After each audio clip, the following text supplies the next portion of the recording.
Hi there, this is Josh from Literary Gladiators, and today I am here with the 23rd foodie book tag, and this here is the nut book tag. The questions that I created here are designed based off of the kinds of nuts, the actual physical description and taste of the nuts, as well as the cultural and historical background pertaining to them. So we have all different kinds that are being represented, and I created bookish questions out of 12 of them. First one is Almond. A work that can be equally a staple in a classroom setting as for personal casual reading, because the almond is such a versatile kind of nut. And for that I went with The Monkey's Paw by W.W. Jacobs. I read this short story during my sophomore year of high school, and I remember watching a short film adaptation of it, and it's a short story that has stayed with me for the years to come.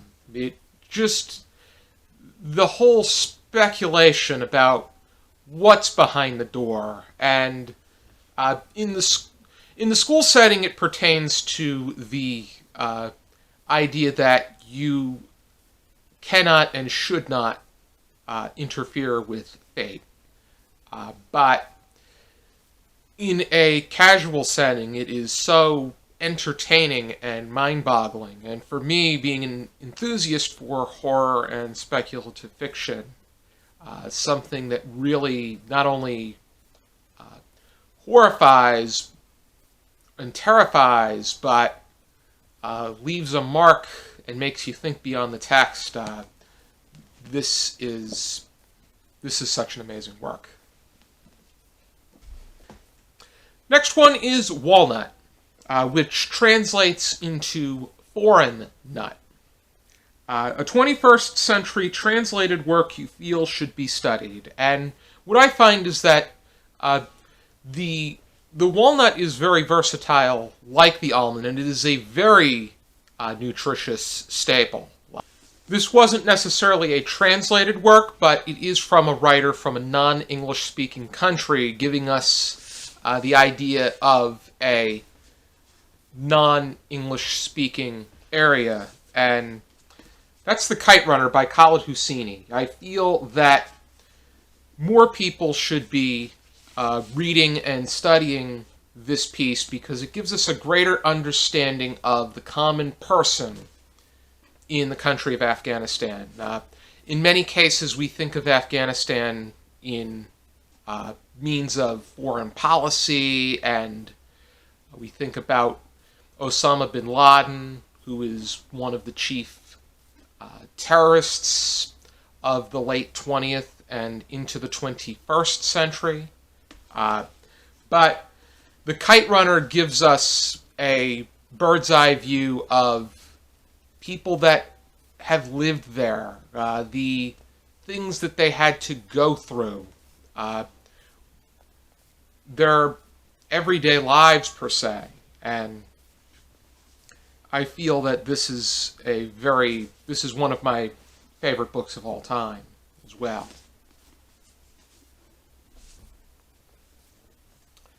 So technically it may not necessarily be translated, but it is from a non-English speaking country. And it's written by somebody from a non-English speaking country. Next one is Peanut.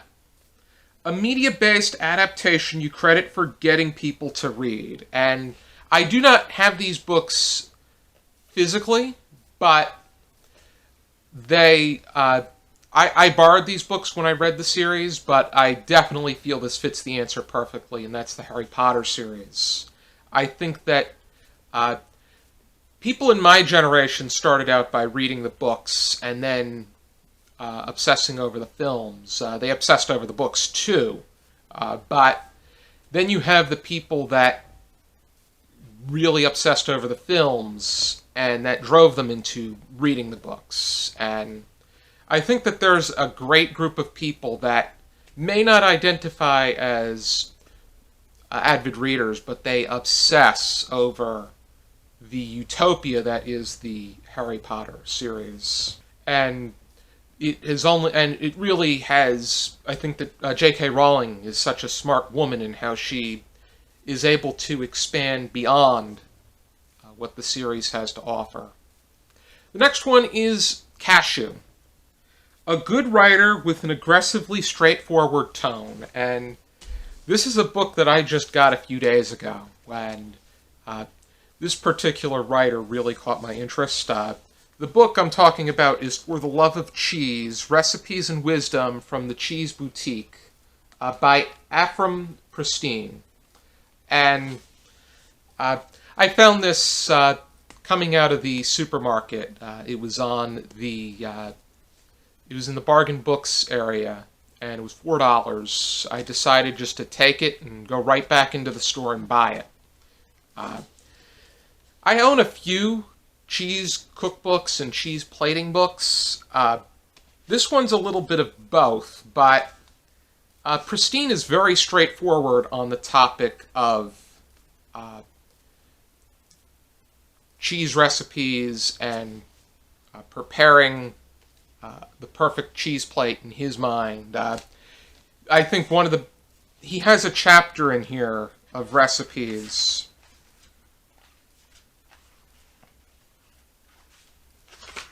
called Low Risk, High Reward. And some examples in here are when it comes to enjoying cheese, it's just get the cheese, get the wine, prepare the cheese to your liking, and pour yourself a glass of wine, eat the cheese, drink the wine. He talks about that when it comes to Kaltbach Gruyere, and he also makes reference to that methodology when it comes to Riccio Provolone. With the Gruyere, he pairs it with a Riesling. And with macaroni and cheese, he just says, find 2 types of cheese that interest you and use them as the base of the cheese aspect of the recipe. He gives the 2 types of cheese that he personally likes. But beyond that, he does have very elaborate recipes in here, as well as contributors contributing some of their favorites. I'm really glad that I came across this particular cookbook. I think that there's no such thing as too many books about cheese, let alone too many books in general. And funny enough with the cashew on one hand is an aggressive nut per se, but cashews are often the base of a plant-based or vegan cheese. It's just so funny that the book that I pick pertains to the topic of cheese. Next one is Hazelnut. A sweet work with rich description. And the one that I'm choosing is a short story that I recently read called The Shemrin Bus by Goli Taraki. This is part of a short story series of female writers from various countries. And The Shemrin Bus is a short story that pertains to a woman who is waiting for the bus with her daughter, who recalls a memory of her childhood and the child-adult relationship that she has with a particular bus driver in her area. He is he's a bit off the beaten path, but he's very compassionate toward the speaker in this piece.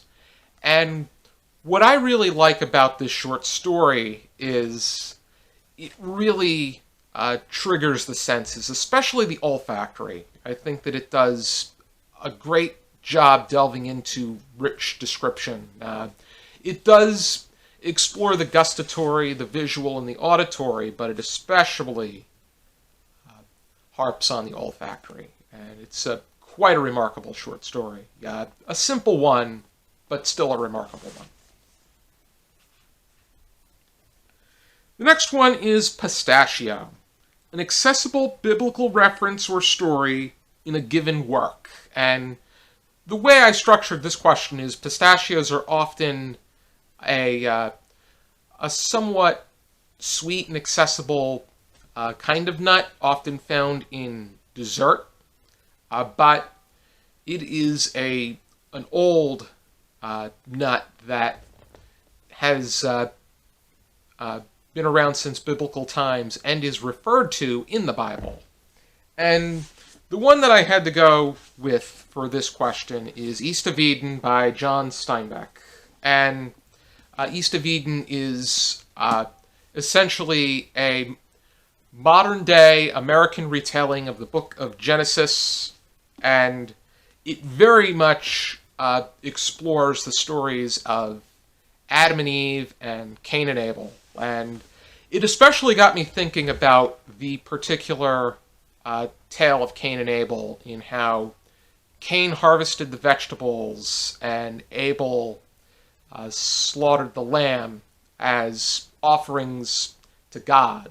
And it really brings up the question, how can one particular act be greater than the other?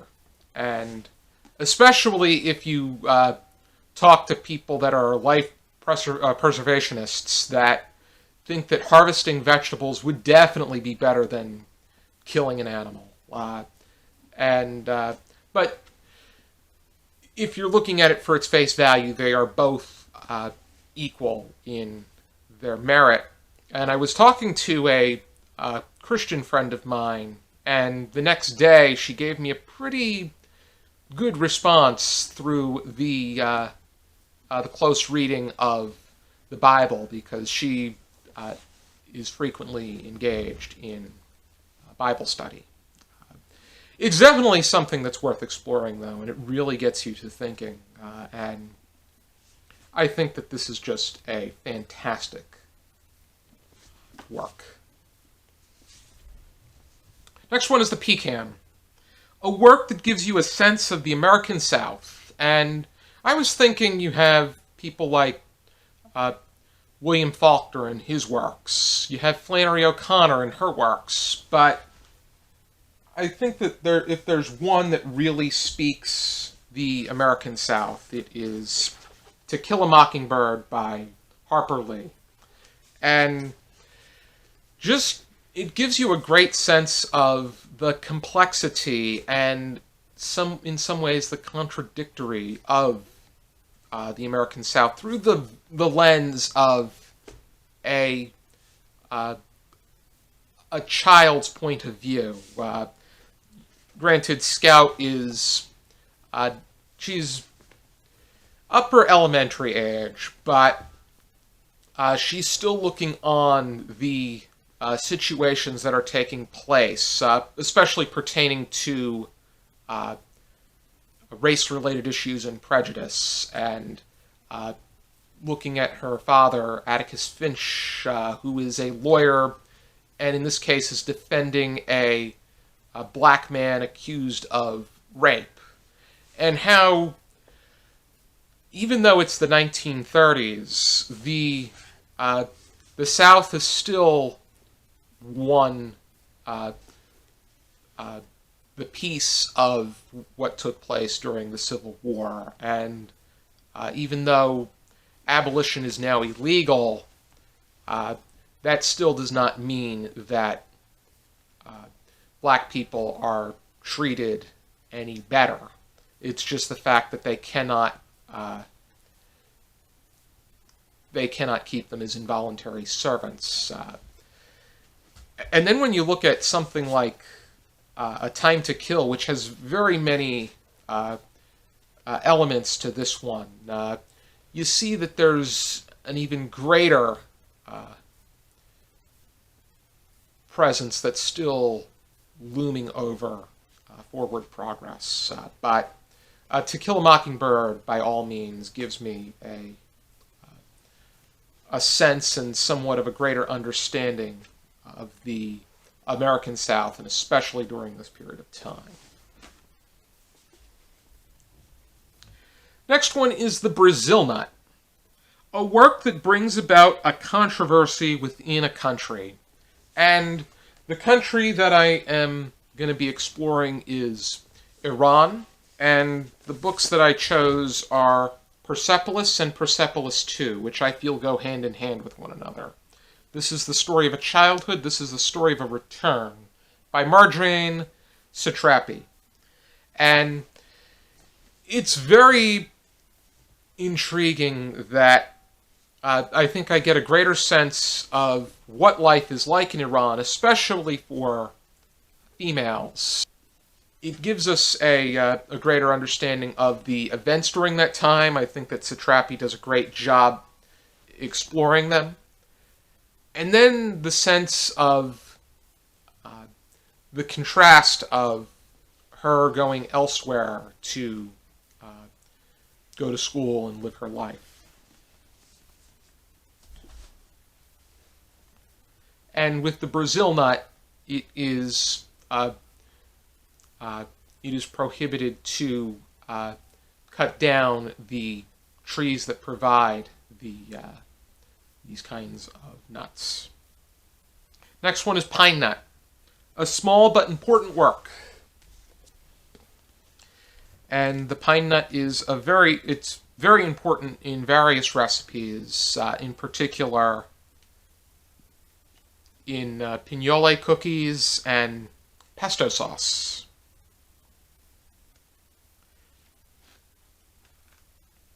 But for that, I went with the standout work from 75 Short Masterpieces, The Lottery Ticket by Ventura Garcia Calderon. And I feel that it needs greater recognition, and I feel that more people need to read that particular short story. We went over it in our second season, and I think it gives us a greater understanding of how we treat people of other races that come into the country, and how they respond to the way that we do things. And it also looks at the contradictories of what we see as right and wrong and what really is right and wrong, be it lawfully, morally, or whatnot. Next one is the Macadamia, a dense, wordy, and sometimes difficult work. And if you wish, you can also use the measurement of rewarding. I'm going with Les Miserables by Victor Hugo at this point in time. I finished half of this. I do want to finish this in its entirety, and I may want to start from the beginning, but it starts right with the French history. And the story itself really delves into so many different characters, be it Jean Valjean, Fantine, Cosette, and just so many more. There's just it is definitely if there's a work that can be measured by how it gets paid by the word, this is definitely one of them. I wouldn't say to some extent, it really takes time to get into the point, but it definitely was worth the experience once you got there.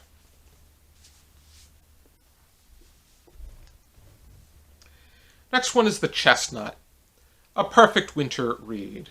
And this is going to be another two-parter one, because if you're talking about winter leading up to Christmas and the holiday season, I'd go with The Lion, the Witch, and the Wardrobe by C.S. Lewis, because gives you not just the feeling of winter, snow, and yearning to be cuddled up under the blankets with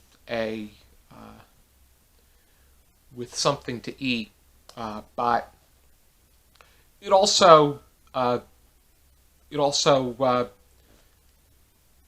there's also mention to Christmas, and the Pevensies celebrate Christmas with the beavers in this piece. If you're looking at winter months like January, February, maybe even March, I'd go with The Never-Ending Story by Michael Ende, because this is just such a comfortable and engaging piece.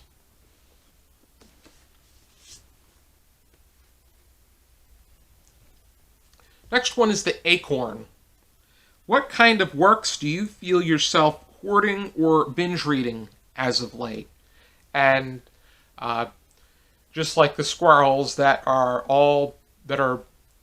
many of them are cozied up and hibernating at this time. Not necessarily all of them, but